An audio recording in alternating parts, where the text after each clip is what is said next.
Hello everybody and welcome back to another video. I'm SocietySucks and today I'm checking out Red Pandas Are Not What You Think They Are by Casual Geographic. I don't know much about red pandas, so I'm going into this mostly blind.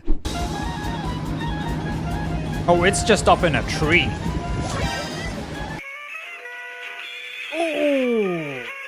That could not have ended well. The paralysis demon of depression, and the first thing it sees after hearing boss music. The red panda is the cutest thing alive that will take the lives of other animals. We'll get into that. Red pandas are so cute that off instinct I almost don't trust them. They're built like a deliberate distraction from what?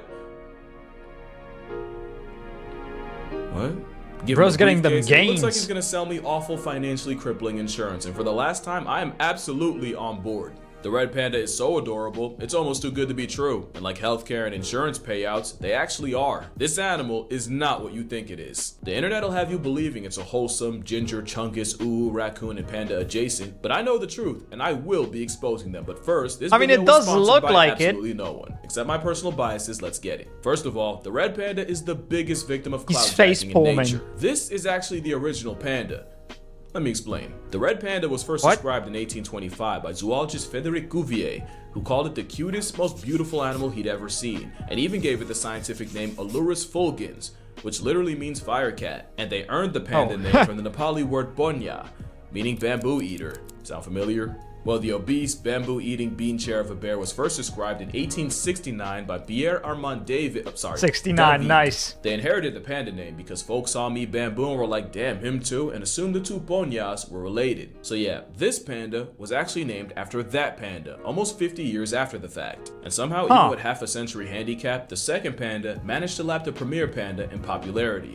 So much that the OP, original panda, is now called the lesser panda. Now there is an argument that lesser just refers to size, which is why the giant panda gets body shamed in its own name. But I already don't appreciate gibbons being clocked as lesser apes, much less a commie raccoon being a lesser anything. But it's actually worse for the red panda, cause these two pandas aren't related. Giant pandas are bears, and people should look up panda attacks to remember that. Red pandas are scary. Well, we'll get to that, but they're not bears. They're not even remotely related, which means the DreamWorks jockey borrowed the name from an animal it's not even related to 50 years after, stole its identity, and left it with lesser. So now, not only does Google acknowledge the biracial bear first when you look up panda, even people that try standing up for the original accidentally overcorrect by saying, you know, red pandas aren't actually pandas. Except they are. They are the bonyas. They came first. I can't think of another animal that's had that happen to it.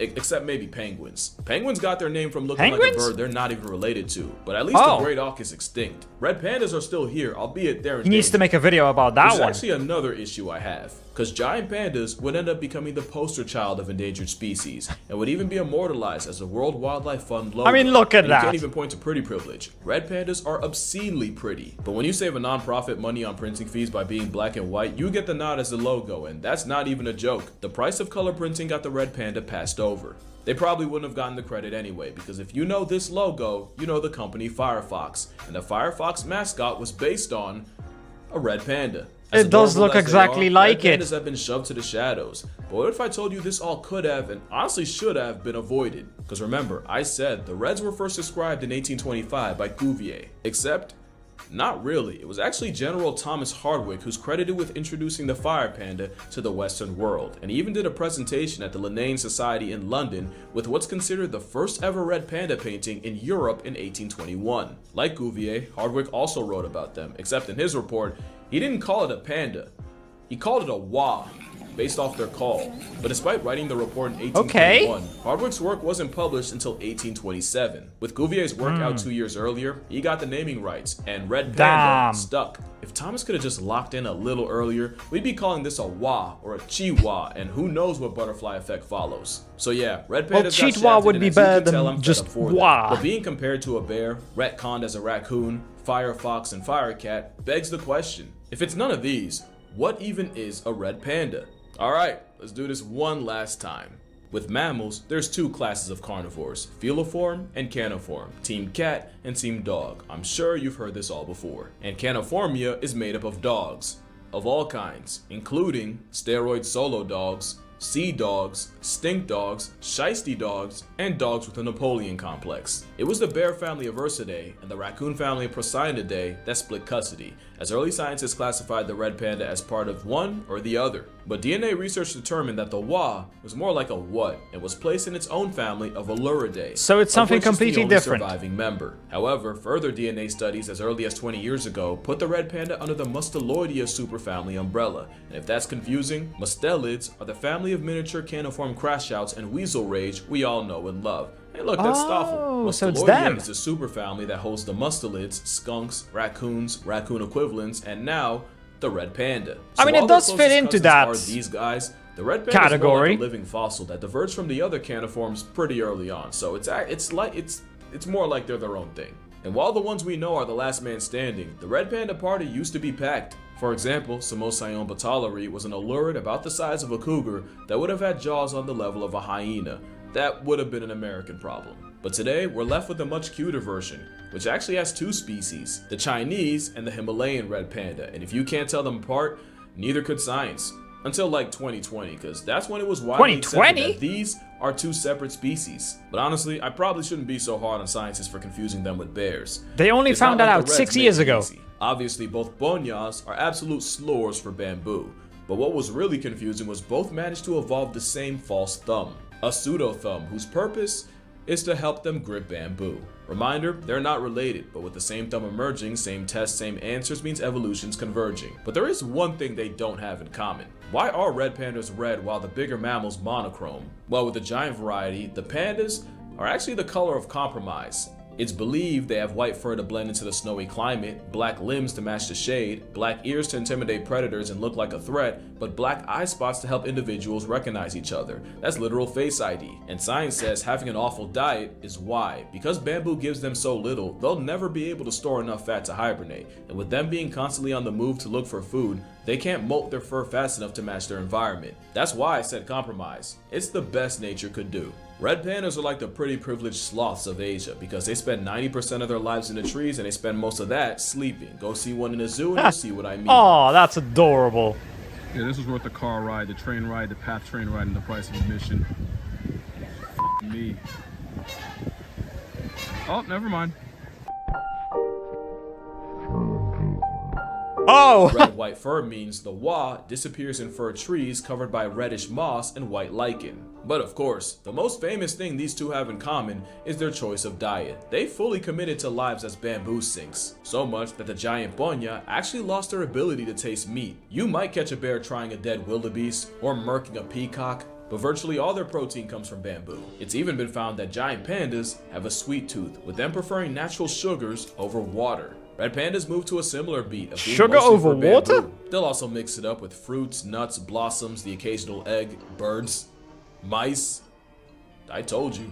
But red pandas also have a sweet tooth, and it's believed they're the only non-primate mammal able to taste artificial sweeteners, with the was showing a preference for fake sugar like sucralose and aspartame, which makes the sugar fox the only mammal without thumbs that can appreciate NutraSweet and Splenda. The last thing they have in common might not seem that special, but it is to me. Red pandas being pregnant for an average of 130 days might not seem like a lot, until you realize cats their size carry kittens for just over 60. And it's because, like damn. pandas, red pandas experience delayed implantation, which basically means they can procrastinate pregnancy by having the fertilized embryo just float around before implanting. It means red pandas can put pregnancy on pause and wait till the best possible condition to have kids. Sometimes it takes 90 days, sometimes over 5 months. Both pandas can do this, but to be fair, so can a lot of mammals, like over 100. Red pandas have anywhere from 1 to 4 cubs, each the size of a stick of butter, and each managing to be cuter than the original. They shadow Mama Bonya for about a year, learning everything about how to panda.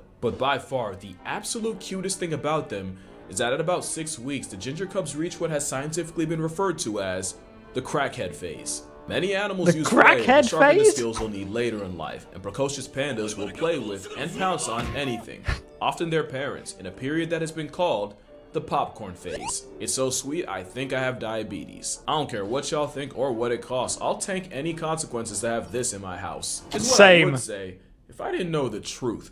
Oh. Red pandas are Never not mind what you then. think they are. If not friend, why friend-shaped? How about I show you what adopting a ponya would do? I mean, that's every animal ever. Okay, maybe not every animal, but there's a lot of animals where it's like, if not friend, why friend-shaped?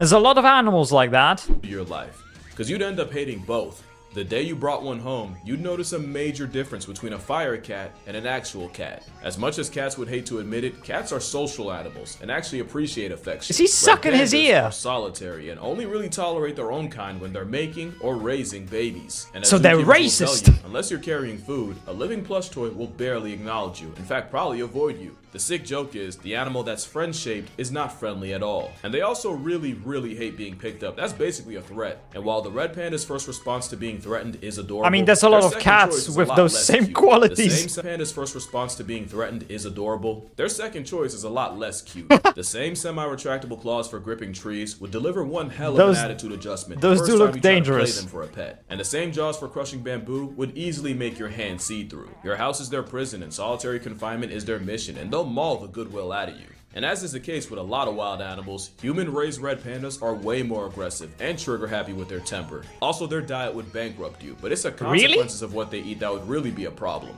The red panda's poor diet means they can't digest most of it, so not only do they have to eat gluttonous amounts, what that means is red pandas can poop out their own body weight in waste in a week and can drop bamboo-laden bowel bombs up to 40 times a day. Now add that they constantly scent mark with urine and your house would smell like a dog park in August. Almost forgot, red pandas sleep up to 17 hours a day, but are crepuscular, so the only times the panda would panda is when you're either getting ready to or trying to sleep. So you'd be dead broke, sleep deprived up to your collar and— Wait, so it can poop 40 times a day, but it sleeps for 17 hours a day. So it poops 40 times, up to 40 times, in 7 hours? Or does it just wake up in the middle of sleep to take a shit? caca and probably missing several fingers and possibly an eye. Not to mention, the rogue panda that's built for the cold and high altitude would lose its mind in your house, and their susceptibility to disease is something you'd never emotionally or financially recover from. But it probably wouldn't even get that far, because the other thing about bringing red pandas into your house, they will find a way out. That's a promise. Orangutans are definitely the animal that stresses out enclosure engineers the most, but a red-faced ringtail is a close second. The rabbit hole of red pandas breaking out is hilariously extensive, and also why you could not keep these bastards in Planet Zoo. I challenge you to Google red panda escapes, click news, and marvel at how many times a literal Harry Houdini has humbled humanity. I'm gonna go through some of my favorites. The first documented red panda escape was in 1978 in the Rotterdam Zoo, aka Die Heideblijdorp in Netherlands, and it created a phenomenon known as the red panda effect. Because even though the red panda was found just tragically not alive, the zoo still received hundreds of calls and sightings claiming to have seen it, even a year after he had died. The red panda effect is now synonymous with the psychological phenomenon where people tend to see exactly what they're looking for, even when it's not really there, and even provoke commentary on how the brain tends to fill in gaps in perception and can even alter that perception. Either that or Big Panda gaslit the hell out of the Dutch. In 2007, Yin the red panda made people wait 2 hours on the day of her debut before showing herself, and after taking a brief look around, said nah and immediately escaped. Keepers responded by adding electrical wiring around her enclosure, and that same month, she bypassed that wiring by using overhanging tree branches and got out again. But she never actually left the zoo. She climbed 30 feet up a tree and made the zoo director climb after her to get her. 10 years later, Sunny the red panda escaped, except this time, she fully left the zoo premises and was never seen again, which is crazy because she's just gone. Clocked a red panda in Virginia, yet somehow after a bloodhound search, bamboo traps, drones, and a several-year manhunt, Sunny's still a ghost, and the reason why? Well, the prevailing theory is that she got fed up with the constant amorous advances from a male named Thomas, and eventually Andy Dufresned herself from him. It wouldn't be the last time, because in 2023 in Poland, Ponzu the red panda broke out. It wouldn't be the last time, because in 2023 in Poland, Ponzu the red panda broke out and would scale the highest tree he could find to get away from his overly going mate Maja. In December 2015 in the Hangzhou Zoo, a branch broke in the panda cage under the weight of snow, and the 3 reds inside climbed it and escaped. 2 were immediately caught and returned, but the 3rd remained a fugitive for 242 days. And after 8 months of wondering where he was or if he was even still alive, he was eventually discovered in August of the next year, chilling in a tree not far from the zoo, and that's when his life on the lam came to an end. But the most famous red panda runaway was probably Rusty. Rusty the red panda was living in the Smithsonian Zoo, and one morning in June 2013, staff returned to the enclosure to find it short exactly one Rusty. This led to a full-on manhunt, as keepers feared that an animal that cute unsupervised in Washington, D.C. was surely kidnapped. They took it to Twitter, and Rusty broke the internet in a way you just had to be there for. It was an entire day where the world was on Panda Watch. Eventually, the internet did what it does, with even politicians on opposite sides getting involved, and Rusty's day off ended when he was found in the Adams Morgan neighborhood and brought back to the zoo. And while the best guess is branches weighed down by rain is how he escaped, zoo officials still aren't 100% sure how Rusty did it, and even brought in a team of zoo experts, basically the Avengers of animal handlers, to investigate, because he wasn't going to tell them, and neither was his roommate Shama, who he was brought in to mate with and hopefully have kids with. Oh, this guy. If you wanted an update, Rusty continued living in DC, and in 2014 was transferred to the Smithsonian Conservation Biology Institute with Shama, who he apparently warmed up to and had cubs with, until he was transferred to the Pueblo Zoo in Colorado in 2019. Where he tragically and unexpectedly passed away in 2021. But not before adding to his legacy by having twins with another panda. R.I.P. Rusty. You got around in every possible way. The irony of red pandas constantly breaking out of zoos is we might not be far from a reality where zoos are the only place we can see them. The reason I made a big deal about the panda thing in the beginning isn't because I have beef with a bamboo bear. They're endangered? I've actually defended them on this channel. But while giant pandas have become the nepo babies of conservation and the face of endangered species, is it rubbing its ass? the giant panda has actually been on a off tree? the endangered species list for about a decade. Meanwhile, the population of red pandas is estimated to be less than 10,000, and the word estimate's doing some heavy lifting. Some experts fear the real number's closer to less than a quarter of that. Red pandas still have a lot of things threatening their existence. That's still not tragic. Like cheese. The mass production of local cheese popular with tourists and the ever-growing herds of livestock needed to fuel it has been a disaster for many of the red pandas living in Nepal, as a switch from forest to grasslands for grazing is like the worst form of gentrification. Pandas getting outcompeted by chori isn't the only problem. The same dogs used for herding can also end up mauling the endangered ponya. And that's on top of spreading diseases that can pack up the entire red panda population, with canine distemper being one of the worst. And like I said, you can't get away with being that cute without humanity trying to traffic you. There's other threats too, but deforestation, dogs, and degeneracy from humans are the main things pushing the red panda to past tense. So now that I've surely ruined the vibe and possibly your day, what can you do? One way is, if you're going to pretty much nothing. Nepal, do it in a way that's sustainable and using an organization like Red Panda Network to help book eco-friendly panda-approved trips. Another way is by talking about it. The power of Yap is boundless. Spread the Red Panda propaganda.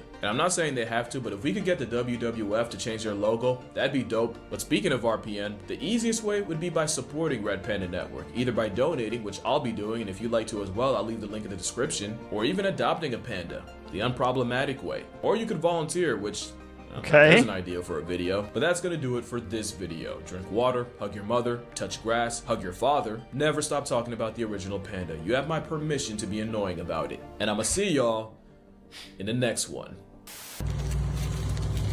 Well, that kind of ruined the vibe and the mood. Sucks that these things are kind of going extinct, or at least endangered for now, but yeah, what can you do? That's just how it's gonna be. We just kind of have to get used to the fact that more and more animal species will eventually go extinct, because there's really nothing we can do to stop that. Unfortunately, people who, want to make money and need to destroy the land because of that, probably won't care about the red panda's fate. Yeah, it sucks, but what can you do? But anyway, I hope you enjoyed this video. If you did, please consider subscribing and leaving a like. If you want to see more reactions, check out this video right here. And with that, I hope I'll see you in the next video.